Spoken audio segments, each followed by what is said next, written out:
Thank you for watching. Subscribe on Deceived Husbands for more stories. Let me give you a little background about my wife and me. My name is James, I'm 46, and my wife, Emma, is 43. We've been together for 22 years. We have a daughter, Grace, who's finishing up her last semester of college. She's always been the light of our lives. Grace is going to graduate with a degree in environmental science and wants to become a teacher. I grew up working on a farm in a small town in Iowa. While I worked hard, I still managed to find time for sports, rodeos, and of course, hanging out with girls. After high school, I went to college to study agriculture. I decided I wanted to be a high school AG teacher. My parents didn't have a lot of money, so I worked part-time to supplement what they couldn't provide.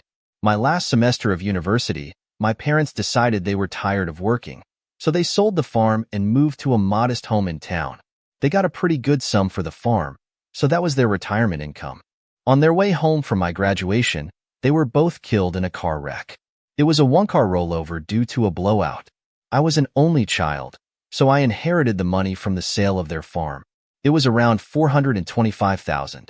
I was pretty surprised when I found out how much it was. They never told me. The next couple of months were very hard on me. I really missed my parents, and to have them both die at the same time was very difficult. I worked through my grief and moved on with my life. In May, I received a job offer to teach agriculture science at a high school just outside of Dallas. I jumped on the offer because I really wanted to teach, and this looked like a great opportunity. I also decided to take my inheritance and buy this little 35-acre farm I found outside of town. I built a nice modern log cabin, a horse barn, and a training ring for the horses I would buy. I also invested in some cattle. Now, I won't say that I was actually looking for a wife, but it would be nice to have someone to fall in love with and share what I had. I also wanted kids. It was about a month after school started that I met Emma. My mentor teacher thought we might hit it off, so she arranged a date. I was skeptical at first, but figured I might as well give it a shot. It had been a while since I would been out with everything going on. When she answered the door, my jaw dropped. She was incredibly beautiful. I could tell right away I was going to like this girl. We went out to dinner and then for a few drinks at a bar. We talked, we laughed, and we drank. I was so incredibly comfortable with Emma. We went back to her apartment and sat on her balcony talking. I asked her why someone as incredible and beautiful as she wasn't married. She said, "James, I was about to ask you the same question. You're very handsome, funny, and witty. Those incredibly blue eyes and brown hair make you look so sexy." I blushed and said, "To be honest, Emma, I've never met anyone that I really wanted to get serious about. Most of the girls I dated were too weird or too flaky to get involved with. You're not like that. There's something about you that really makes me feel different." Well, thanks, James. I have the same story. Most of the guys I've dated are morons or perverts. I've never been out with a guy that I wanted to get serious about. At least not until tonight. I turned and looked at her. She looked at me, and we kissed. It wasn't a tongue-digging, sloppy kiss, but a nice, soft, sweet kiss. We kissed for several minutes. Then I said, "Look, Emma, I want to see you again. We don't have to be in a hurry for anything, but I would like to see where this goes. I want to really get to know you before well, James, you're about the sweetest man I've ever met. You were such a gentleman. Most guys would already be trying to get their hands in my panties." I laughed and said I would be lying if I said that thought didn't cross my mind. "You're very beautiful and so sexy. However, I have a lot of respect for you. Even though we just met, I want to develop a relationship, not just a one-night stand." She leaned over and kissed me again. Then she said, "Me too. James, you're one of a kind, and I can't wait to get to know you better." Emma came from a family that didn't have a lot of money. They couldn't afford to send her to university, so she chose to go to a vocational school for administrative secretarial training. She'd been working the past few years for a successful small business in Dallas. Over the next few months, we got really close and fell in love. It was about 5 weeks after our first date that we first made love. Actually, it was a passionate fuck in the front seat of my truck. We'd just been to a movie that had several sex scenes. I'm glad we even made it to the truck. We got inside and started kissing. It didn't take long to get started and took long enough to finish. I'm pretty sure the windows were fogged up and the truck was rocking. We both had a mind-blowing orgasm at the same time. Emma was incredible. She was so passionate and so loud. She was screaming inside that truck. We went to my house and spent the rest of the night making love. It was such a passionate night. We both fell deeply in love that night. We got closer and closer as the next few months went by. We were hardly ever apart. She moved in with me in February. We were married on the 15th of May. A little over a year later, we had Grace. The next 22 years were great. We were a happy family, and I felt like we had a pretty good life. We weren't rich or anything, but we were comfortable. Emma and I really had a great sex life. She never lost her passion, and neither did I. Now, I will admit that for the past 6 or 7 months, we'd slowed down, but the passion seemed to still be there. Or was it? Erase the situation 22 years later. About 8 months ago, Emma took a new job as executive secretary for the CEO and owner of Pinecrest Enterprises. Her new boss was Thomas Evans, owner of a manufacturing company that produced high-end electronics for the U.S. government. He was a very rich man, so I guess his company was doing quite well. He was the sole owner of the company. Emma really liked her new job and was always talking about her boss, Thomas. I was starting to get a little jealous until I met him. He was 60 years old, balding, and overweight. I looked like a Greek god compared to him. When I asked her about it, she laughed, saying, "No one could ever compare to you, baby." She always told me how much she loved my giant tool inside her.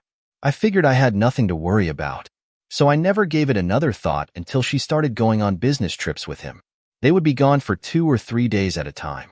Again, I asked her about the trips, and she just laughed.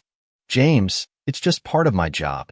I have my own hotel room, and we stay pretty busy taking care of business." I still was a little concerned, but she gave me no reason to doubt her, so I didn't mention it again. That leads me to that fateful Thursday. I had come home from school and headed straight for the barn. I had been there about an hour when Emma drove up. She got out of her car and started walking to the house. I yelled, "Hey, baby, I'm just about done here. They'll be there in a minute and fix us some steaks for supper. I sure missed you." Emma had been gone the past 3 days on another business trip with her boss. She looked my way but only nodded, then walked into the house. I walked into the kitchen, grabbed a beer from the refrigerator, then asked, "Baby, you want a beer or a glass of wine?"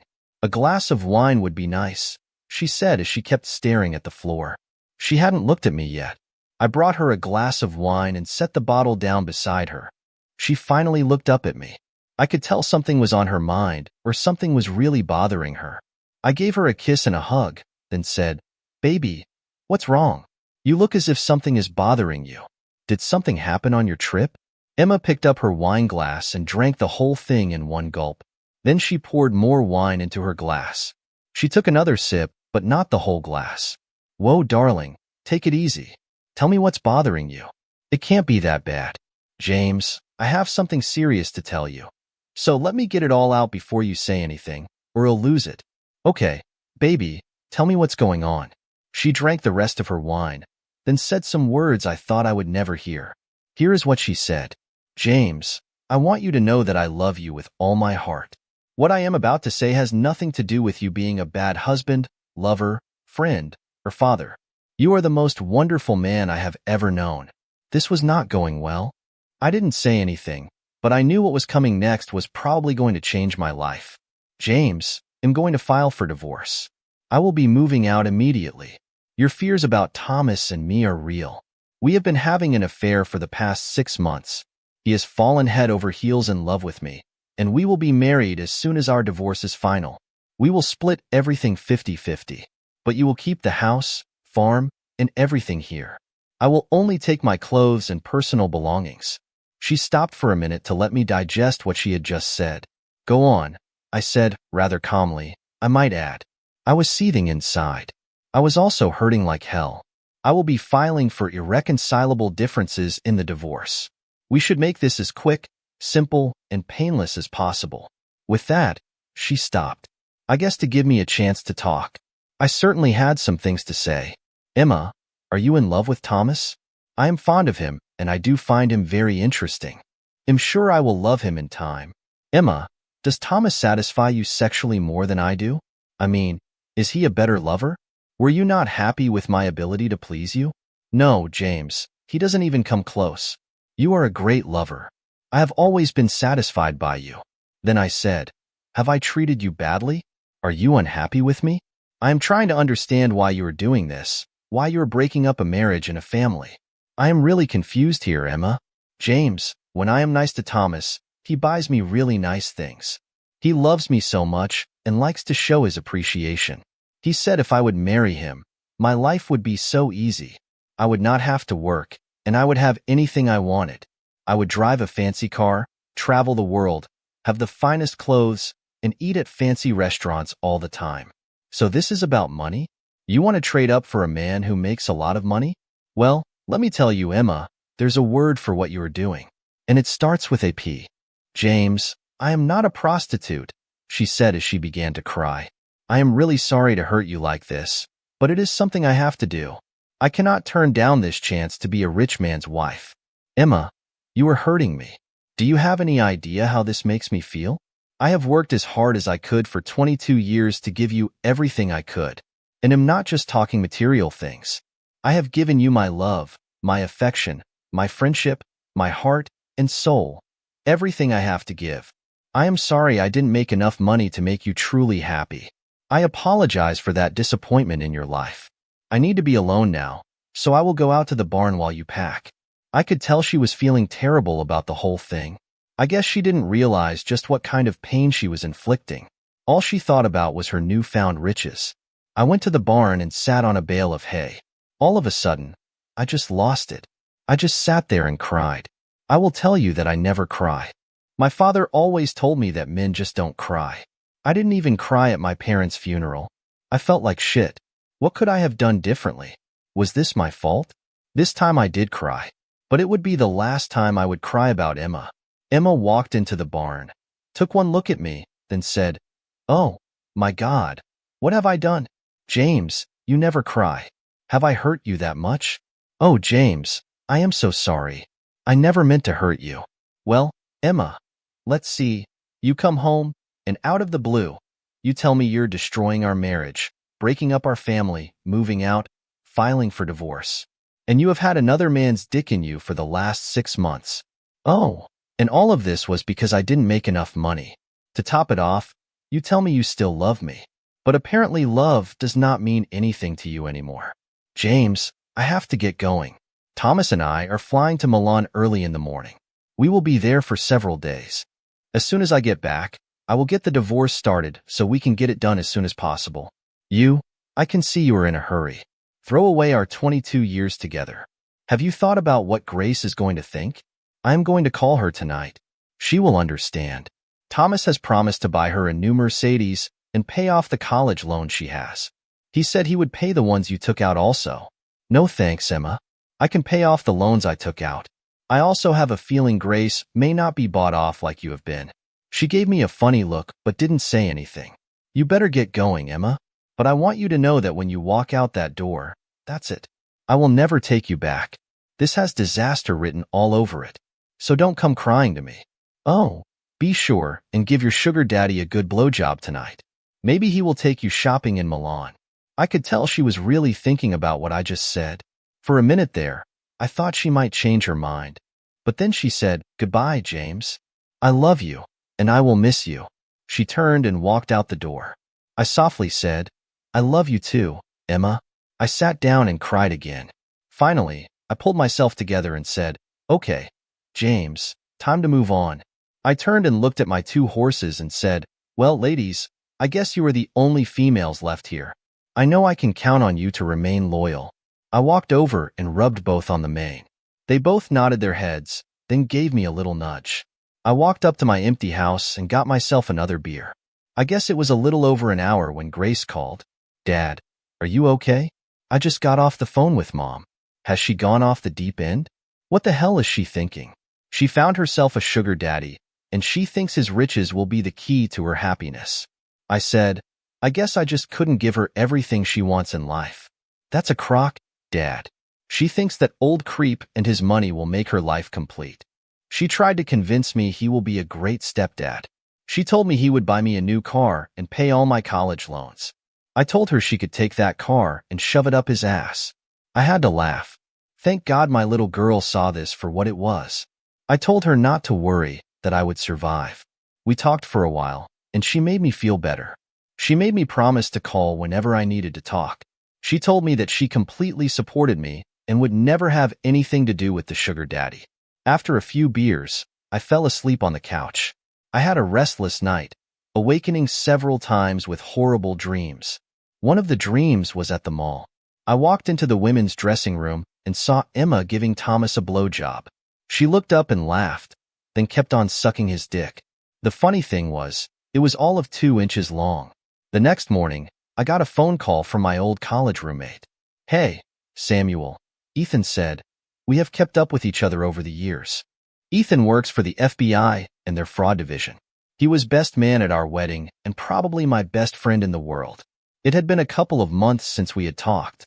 "Hey, Ethan, how are you?" I asked. "Pretty good. How about you, James?" "Not so good, Ethan. Emma left me yesterday and wants a divorce. That is kind of why I'm calling. James, I am in town and need to see you right away. I can be there pretty quick if it is." "Okay, what's this all about, Ethan? How could you know Emma left me yesterday?" "Well, I didn't actually know that, but I have some stuff to share with you, and I think you will be very interested." "Okay, I will see you shortly." What in the world could Ethan know about all this? This was all getting kind of weird now. Revenge had not crossed my mind yet, but somehow, I had a feeling that it was about to. Ethan arrived about 30 minutes later. I gave him a cup of coffee, and we sat out on my back deck. It was a pretty nice morning. Ethan commented on how peaceful and beautiful everything was. Then he said how sorry he was that my marriage was going to end the way it did. I explained everything to him, but he didn't seem surprised. "Ethan, you seem like you already knew about Emma and Thomas." "James, what I am about to tell you is between you and me. I should not be telling you this, but as your friend, I feel like I owe it to you. As far as anyone is concerned, we never had this conversation, and you cannot tell anyone." "Sure, Ethan. This sounds like it is more serious than just a wife leaving her husband." "It is, James. It is also official business on my part. I am involved in an operation concerning Thomas Evans. We think he has been involved in fraud involving his government contracts. We have reason to believe that he has cheated the U.S. government out of millions of dollars. If so, he will be going down big time. We have been undercover, gathering evidence on him for several months now. Another couple of months or so, and I think we will have all the evidence we need to nail his ass to the wall." "Wow, Ethan, this is great. I hate that asshole. I would give anything to see him destroyed. It would serve Emma right, too. How could she be so stupid? She was stupid to leave you for that prick. And because Emma is his executive secretary, she became a person of interest in this investigation. Holy shit. Ethan, is Emma involved in this fraud? We don't think so. We can't find any evidence that she knows about his crime. She will be involved, though. When all this comes down, she is going to be in for a rude awakening." I said. "She thinks she is gaining a very rich new husband and will live happily ever after." In the course of our surveillance, we discovered Emma's affair with Thomas. I was waiting until I had all the proof. Then I was going to tell you, James. I guess her desire for riches led her to do what she did to you. Ethan opened up his briefcase and pulled out a large envelope. He tossed it to me and said, "Here is plenty of evidence of their affair if you want to use it in your divorce. If anyone asks, you didn't get this from me." I opened the envelope. There were photos, emails, and several videos. They were very explicit and clearly showed the two of them having sex. There were also dates and times on everything. It was hard to look at and made me want to cry all over again. I kept my composure and thanked Ethan for what he had done. It was funny, though, on all the close-ups of her face during sex, she didn't appear to be enjoying it at all. I saw a lot of faking on her part. I know how she acts when pleased, and I never saw her act anything like that when I made love to her. Another funny thing, Thomas really did have a small dick. Ethan said he had to get back to work. He informed me that he would be in town a few more days, but he anticipated D-Day with Miller to be in the near future. "Ethan, why don't we go out to eat tomorrow night? My treat for all you have done for me in this mess." "Sounds great, James. My sister Olivia is coming tomorrow. Would it be okay if she came along?" "Little Olivia?" "Of course, it would be okay. I haven't seen her since she was a teenager. She is 35 years old now, James. And quite beautiful, I might add. It's ironic her divorce just became final today. It seems she came home a day early from a business trip and caught her husband in bed with his secretary. I guess we have something in common then. Maybe we can compare notes. She is a partner in a corporate law firm. Ethan said she is coming here to open up a new office for their firm. I think she is moving here to run the office. Maybe she could help you find a good divorce attorney. I will definitely ask her about that. See you tomorrow. I met Ethan and Olivia at a local Mexican restaurant the next evening. Ethan wasn't kidding about his sister. She was absolutely gorgeous. She gave me a big hug and a kiss on the cheek. Wow, Olivia. What happened to that little teenager with braces and pigtails?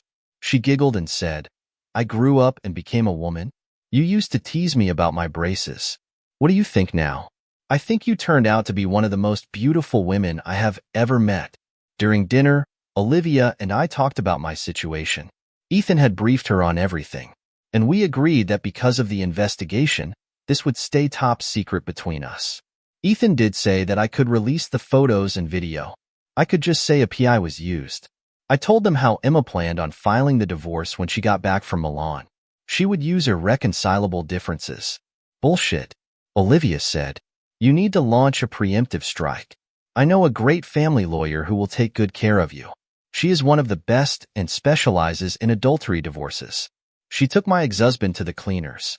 I have her card in my hotel room. We can get it later. We can get started Monday so that when Emma gets back from Milan, you can have her served. Things were happening fast. But I do know one thing. I was very impressed with Olivia, and I was also wondering if she would go out with me.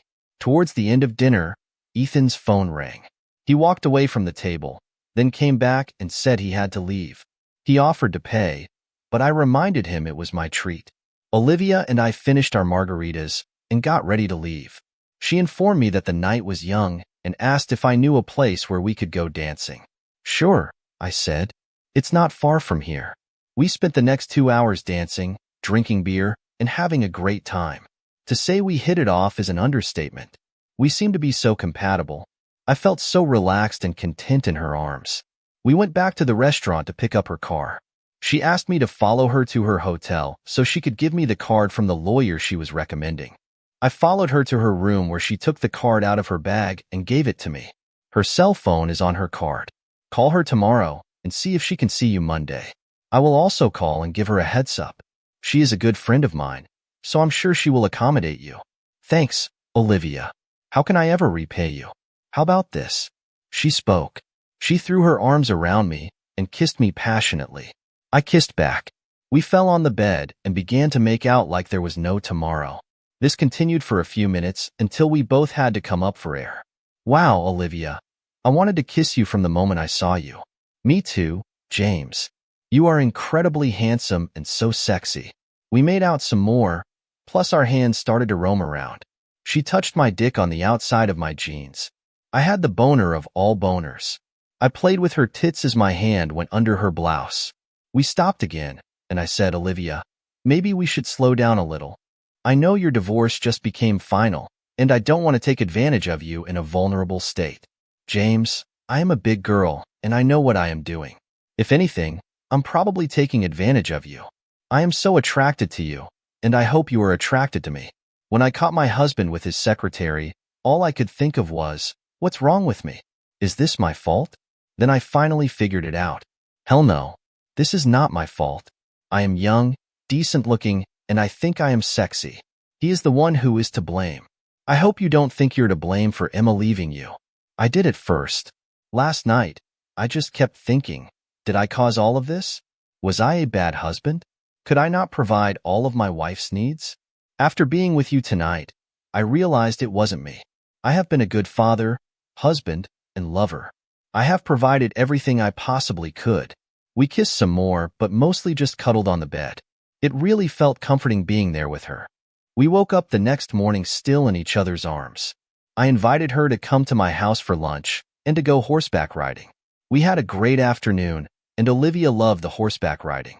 Later that afternoon, we wound up on my couch, where we heated up again. But it was still only a heavy makeout session. We decided we would continue to see each other and just see what happens. I took off work Monday and met with Laura, the attorney Olivia recommended. I told my story and gave her all the evidence I had. Laura seemed pretty disgusted with my wife's behavior and attitude. She has been practicing for 30 years, so I guess she has seen it all. She said we would file on grounds of adultery and abandonment. We would ask for the house, farm, and everything associated with it. We had $15,000 in our savings, which we would split. I would keep all the money in our checking account. She was already making her car payment, and her credit card was in her name, so she would keep them in her name. I paid her car and health insurance. Laura instructed me to cancel both as soon as possible. Any credit cards that were in both our names would be canceled. Those were mostly gas cards with no balance. Laura pretty much had all my bases covered. She said we would only use the explicit sex photos and videos if necessary. Laura wanted to know when Emma would be back from Milan. I told her it was supposed to be Wednesday morning. I gave Laura the address that Emma had left me in case I needed to forward any mail. Laura said she would be served Wednesday morning. She is not going to like the adultery part, but I think she will agree to everything else. She seems satisfied with her new financial situation and seems to want the divorce as quick as possible so she can marry Mr. Miller. Laura said, I will let her know that I will change the adultery part if she will sign the papers as is. I said, good idea, Laura. We just want her to know she did cheat on you. It was about 10:30 a.m. on Wednesday morning when my cell phone rang. I didn't have a class going on, so I answered it. It was Emma, and she seemed pretty upset. James, what the hell are these? Divorce papers. I just got served. I thought we agreed that I would file the divorce. No, Emma, I didn't agree to anything. I'm just trying to give you what you want as quick as possible. What's this? Adultery and abandonment. James, I thought we agreed to irreconcilable differences. Once again, Emma, I never agreed to anything. Based on what you said, I think you can accept this settlement. You will soon be a rich man's wife.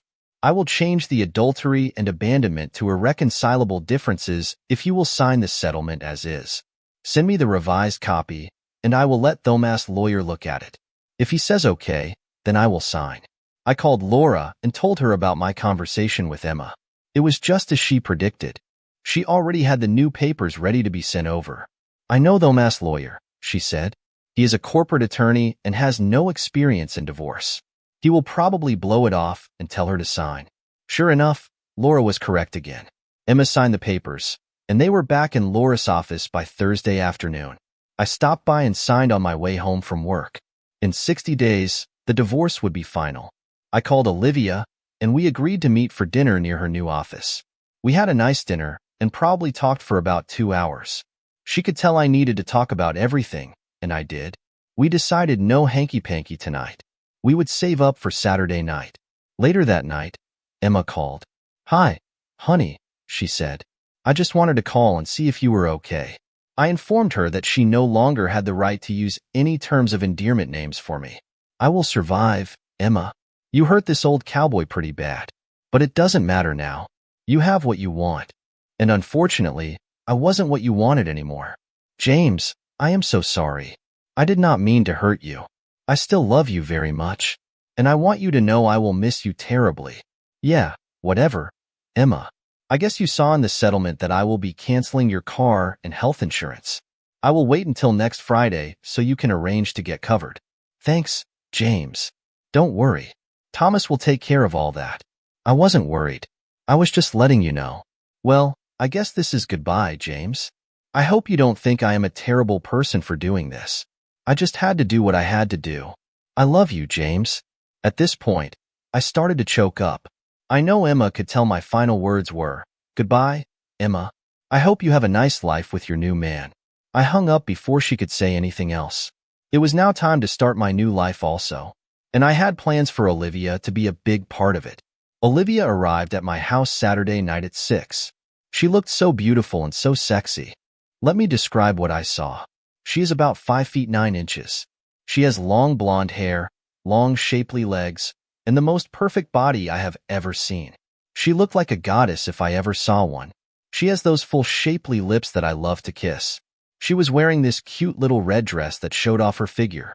It was short and showed some cleavage. My tool was already straining against my jeans. We had a nice dinner out on my deck overlooking my farm. We also had plenty of wine. We ate, we drank, we flirted, and talked for about 2 hours. Finally, she looked at me and said, "Cowboy, if you don't take me to bed soon, I am going to explode." I literally picked her up in my arms and carried her to my bedroom. It didn't take long to get our clothes off and start enjoying each other. Over the next several weeks, Olivia and I spent a lot of time together. I asked her to move in, but she said wait until my divorce was final. She still spent many nights in my bed. About 5 days before my divorce was final, I got a call from Ethan. He said they were just about ready to lower the boom on Thomas and his business. He explained that everything Thomas had or owned would be seized. It had taken a while, but they had plenty of hard evidence and witnesses against him. He would be going to prison for a long time. "What about Emma?" I asked. "She will be brought in for questioning, but it looks like she is clean. She will be losing her sugar daddy, though. He won't have a pot to pee in when we're done. She is going to have a hard time, James." "I guess that is her problem, Ethan." "James, I want you to know that my sister is so happy with her relationship with you. She was so depressed after her divorce. Is there any chance you might be my brother-in-law someday?" "I hope so, Ethan. I guess it depends if she wants me or not. I will tell you that I have fallen in love with your sister. She loves you too, James. I will let you know when we move in on Thomas." I bet you get a call from Emma. It was Friday, and I was looking forward to my weekend with Olivia. It was also the day I was no longer married to Emma. I was on my way home from work when I stopped off at a convenience store. I needed some beer for the weekend. Now you can call what happened next fate, luck, justice, or whatever, but it was really strange. I got a call from Emma. She wanted to see me. I agreed to meet her for lunch. I asked Olivia to go, but she knew what it was about and decided not to. She trusted me to deal with it. I had taken off all week from work. I was going to resign as soon as they found someone to take my place. We were also busy moving Olivia in with me. Emma and I met at a nice restaurant downtown. It was my suggestion. I couldn't believe it when I saw her. She had gained some weight and frankly didn't look good. I'm sure the last few days have been traumatic. It had been all over the news, and her name had been mentioned on several occasions. There was even a report of her being the mass mistress. I noticed some people staring and pointing as she walked in. We decided to sit outside in an open area. We got a table away from everyone so we could talk. We started with some small talk, but it wasn't long before she started to cry. "James, I made the biggest mistake of my life leaving you. I'm not just saying that because Thomas got arrested. I realized it a few weeks after I moved in with Thomas. At first, it was fun, but the money got old quick. I wasn't happy, and I wanted to throw up every time I had to have sex with him. I was not expecting this. I figured that money was all that mattered the way she left me." Emma went on. "I also began to feel so guilty for what I had done to you and Grace. Grace will barely even speak to me. You didn't deserve that, James. You were a good husband and a good provider. I had everything I needed." "Thank you, Emma. I appreciate you saying that. But you did what you did because you weren't completely happy with me. I was happy with you, James. I let that old goat get to me. I let him seduce me, then talk me into dumping you for him and all his money. The night before he was arrested, he made me let him fuck me in my ass. He is a disgusting, perverted old man. I hope he rots in jail." I kind of wanted to laugh, but I didn't. "Where is this going, Emma? What do you want from me?" She looked up with tears in her eyes and said, "Please take me back, James. I love you, and I miss you terribly. I miss my home, the farm, the horses, and everything we always did together. I will do anything to make this up to you." "Emma, do you really miss me? Or is this because you have no money, home, or job?" "I am flat broke, James, with no place to go. But I do miss you so much. I want things to go back to the way they were." "Emma, I told you when you walked out that door, this was it. There will be no turning back. And your leaving would be permanent." "I know, James, but I need you so bad. I am at the end of my rope. I have no one else to turn to. I'm sorry, Emma. I have met someone else, and we are in love with each other. The day will come when we will be married. We are not in any hurry because we have both been burned by our spouses." Emma looked like she was hit by a truck. Tears were pouring down her cheeks. I guess she never considered that I would move on. Also, she just sat there crying. I couldn't help but feel sorry for her. Yes, I did think about revenge when she left, but now I wanted to help her. Is there anything I can do to help you get back on your feet, Emma? She looked up and said, I guess I was dreaming to even think you would take me back. I don't blame you. I wouldn't take me back either. If you could find it in your heart to maybe loan me a little money until I find a job and get a place of my own. I am staying with a friend right now, but I need to get my own apartment or something. How much do you need, Emma? If you could loan me $6,500, I will start paying you back as soon as I get a job. The waiter brought our food.